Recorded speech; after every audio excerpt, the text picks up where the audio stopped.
राहायची त्यावेळेला त्या कुटुंबात नातू नात किंवा मुलं वगैरे किंवा पुरुष यांच्यावरती संस्कार होत होते. आता काय परिस्थिती आहे?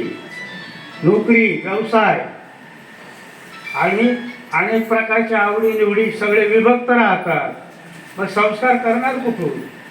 आणि मग जे लोक समजा आज म्हणतात, काही वेळेला मला मागच्या वेळेला ज्येष्ठ नागरिकांची मिटिंग झाली, काहीतरी स्त्रियांनी विचारलं म्हणजे हा ऐकत नाही, हा मारामारी करतो, हा अभ्यास करत नाही, अमकं नाही.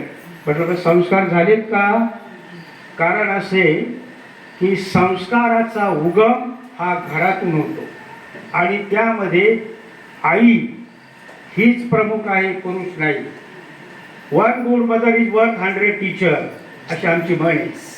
100 शिक्षकांपेक्षा एक माता सरस आहे. कारण संस्कार स्त्रिया करतात, माता करतात, पुरुष करू शकत नाही त्याच्या कामानिमित्त वेळच्यामुळे. आणि त्यामुळं कुटुंबाचा विकास, कुटुंबाचा उद्धार हा खरा स्त्रीच्या माध्यमातून होत असतो.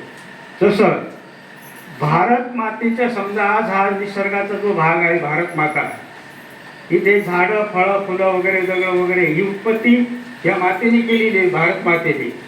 तसं आईच उत्पत्ती करते म्हणजे संसारूपी म्हणजे याची तुम्हीच तसे काही करू शकत नाही. पण पूर्वीच्या काळामध्ये काय होतं, चूल आणि मूल एवढं स्त्रीचं काम, घरातली कामं, स्वयंपाक वगैरे काय असेल ते. आज काळ बदलला आहे. मागचा इतिहास कदाचित का तुम्हाला माहीत नसेल.